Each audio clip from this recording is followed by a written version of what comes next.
welcome back to another episode. So today we're going to talk about greater tuberosity fractures. So we talked in a quick short earlier this week about the greater tuberosity.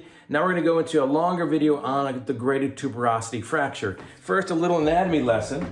So when we look at the anatomy of the greater tuberosity is here, and that's important in the shoulder because it is the attachment site of the infraspinatus and the supraspinatus attachment of the rotator cuff tendons, is where it attaches to the bone. It's important because there's 4 rotator cuff tendons: supra, infraspinatus, subscapularis, teres minor.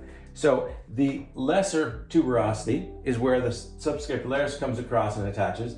The greater tuberosity is actually where the infra and the supraspinatus attach.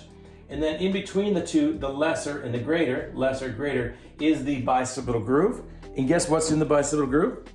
You guessed it, the biceps. The biceps, the long head of the biceps comes up across and attaches to the top of the socket. All right, and then the other anatomy we need to know about is up here. The clavicle comes across, and this is the acromion.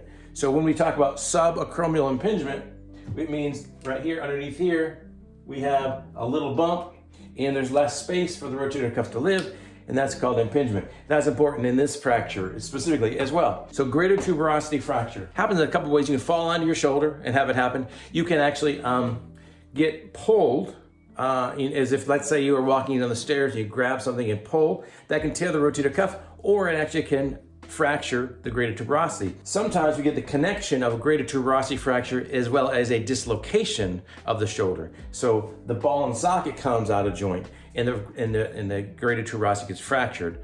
That's called a fracture dislocation.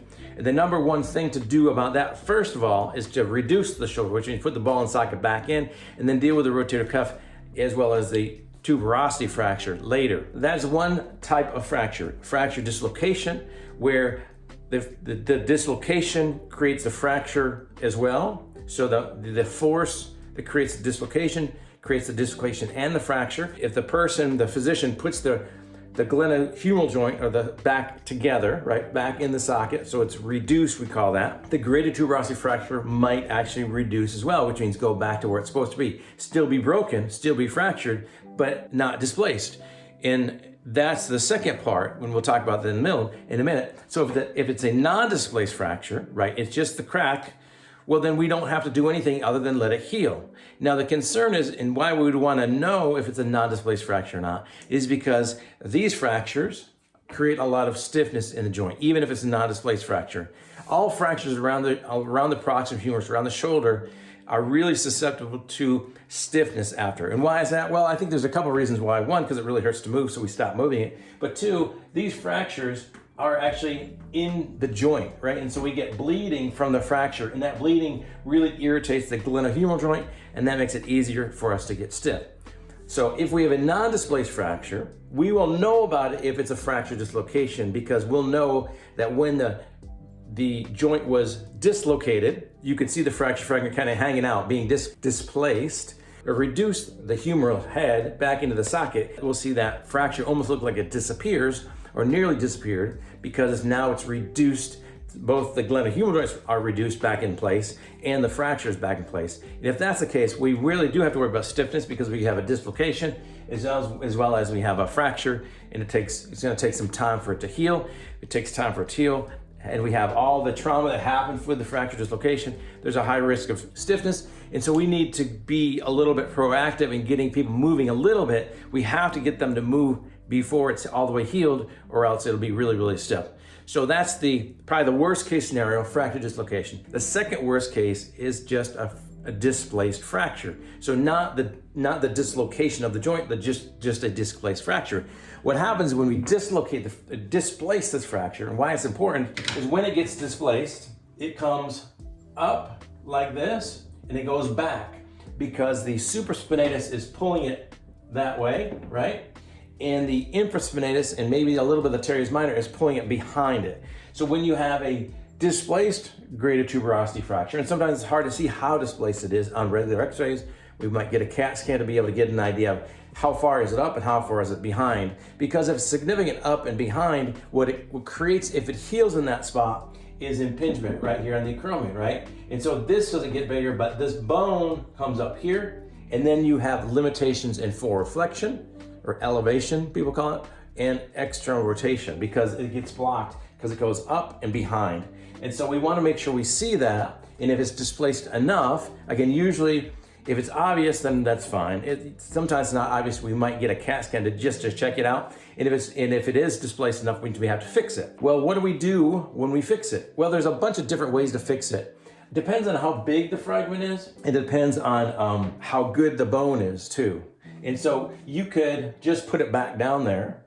And so what I'm gonna do is I'm gonna go over underneath here. We're gonna try light here, okay? So we can have the ball and we can have the bump. We put the bump back down, and sometimes we can use sutures that go through the rotator cuff and sutures through here, and we can tie it back down. Sometimes we might put an anchor in here, and that anchor will help hold it down too, sutures. Sometimes we might put, let's get a little busy, huh?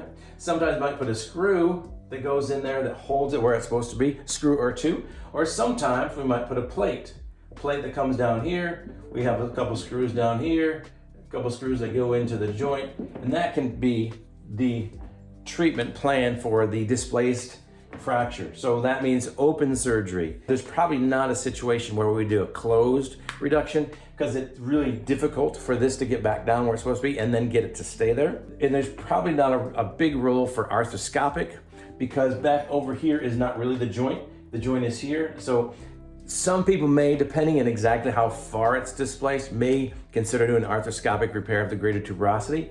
Obviously, so there's an arthroscopic potential, which is not very many of them. And then there's this big plate potential. We don't really need this big plate unless we have additional fractures. We'll talk about additional fractures around the shoulder, around the glenohumeral joint in another video. And then the last thing is a non-displaced fracture, like we talked about already before. Non-displaced fracture, which means it's hard to see on x-rays. If you're suspected is, you might get a CAT scan just to see if it really is non-displaced. And if it's non-displaced, that's great, but you need to recognize that it's non-displaced so that you can make sure you do the right thing to protect that shoulder and then also get the shoulder moving so it doesn't get really stiff. I hope this is helpful. Please like the channel. Please subscribe to the channel. Please leave a comment below. We really need the comments. We really need likes. We really need the subscribers, all, so we can keep on doing this. I want to make sure that I'm giving you value. And so if you comment, like it, subscribe, it tells me that I'm doing the right thing and this is interesting and helpful to people. So anyway, this is the greater tuberosity fracture video. Hope you liked it. We'll talk to you soon.